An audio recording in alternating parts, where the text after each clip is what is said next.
Welcome back everyone to What's Inside.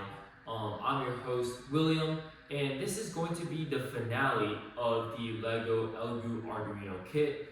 So in today's episode, we're going to be going into the stepper motor driver. This is the module of the stepper motor. So obviously we should have done this right after we did the actual stepper motor piece right here, but yeah, just a little unfortunate, but a little quick overview of this piece. So it's gonna first, you might use like the microcontroller, and it's gonna send these signals to this piece. And then what this board does is it amplifies those signals, and then it sends the signals to the motor. And the motor is going to rotate in precise increments. And so you might use this piece for robotics, you never know. Like you might use this to rotate anything. And so we're gonna dive into a deeper analysis of this piece right here. And as you can see, this is where it would connect. You see there's like a little white place where it attaches with the motor. And so yeah, let's get into the deeper dive. Hello everybody. So welcome to the second segment of our stepper motor driver module. And what we have here is it's a more like technical term, like how the manufacturers refer to this term. It's the ULN 2003 board, and it's pretty common. You'll typically see this piece in the Elegoo kit. Like I said, if you could probably use this piece in robotics, and for some other applications you might use it for like 3D printers, camera sliders, and automation systems. And so this piece, it gives you pretty controlled movements. If you want a precise, reliable, and repeatable motion, like in our last video, we covered the servo motor, it won't cut it. And so you're gonna need this stepper motor right here. And these two pieces actually go pretty much hand in hand. And what they essentially do is that it lets your Arduino control motors with high torque, stable rotation, and tiny angular steps. So kind of think of them like a bridge between these tiny digital signals and big mechanical motion. So as you guys can see on the left here, we have a couple of these pins right here. You see the 1, 2, 3, 4, all the way to 7. And these are going to be your input pins from the Arduino.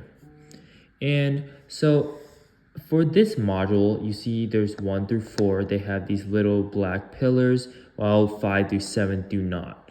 So these 1 through 4 are only going to be used for the stepper motor, and 5 through 7 are just extra channels the chip actually supports.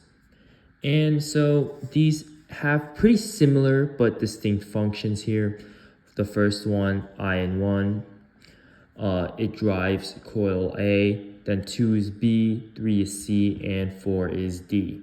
And so you usually connect these to the Arduino pins, which are usually 8, 9, 10, and 11.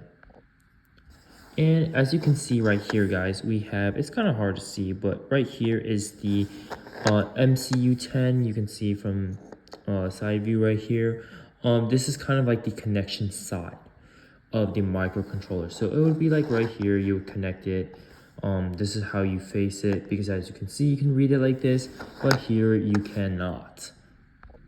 And other than these channels, we also have these two pretty big components right here. This kind of looks like, you know, when you go to an airport, you have like a runway with the airplane, and yeah, it just takes off right here. So what this piece is actually, it's the IC component. And a couple of functions that it has: it boosts the Arduino signals, it allows for higher currents, and it drives the motor coils safely. So think about it, it's sort of like these 7 superpowered switches inside of this one chip. You know, it's just right here, it has all 7. Then we have this white component right here. It's the component to the stepper motor. As you can see here, it has this sort of white piece right here. And you can actually you can actually connect this white piece to the module, which I won't do, but you get the idea. And so we also have, you see, we have these LEDs right here, guys. And so each, like these channels right here, each LED has its kind of own function, and it will sort of like this corresponding motor coil. So yeah, actually they don't have their own function. They kind of just light up, you know, because they're LEDs. But as you can see, they have these letters A, B, C, and D. And so this is LED 1, 2, 3, and 4. And they each correspond. 1 is to A, 2 is to B, 3 is to C, 4 is to D. And so what they tell you is that the motor coil that it corresponds to is on. So if LED 1 is on, then A is on. If LED 4 is on, then the motor coil D is on. And as you can see here, we have these 4 resistors right here. R5, 6, 7, and 8. And these are the current limiting resistors for the LEDs. And they don't affect the motor, but they only affect the lights.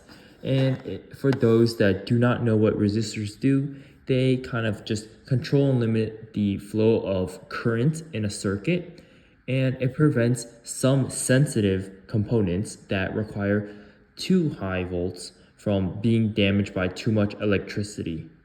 And so we go deeper into this in one of our earlier videos. But yeah, feel free to check that out. And we also have this 5 to 12 volts thing right here. So this is kind of like the indication of the power supply range. And typically for this in the Elegoo kit, you typically use the 5 voltage. And so yeah, that's pretty much just a quick rundown of this piece. If you guys have any lasting questions about this piece, feel free to shoot us in the comment section down below. We also don't expect you guys to subscribe, but if you do and you watch all the way to the end, your subscription would be much appreciated. And yeah, so I hope you guys learned something new about this piece. So yeah, remember to stay curious, guys, because that's what's inside.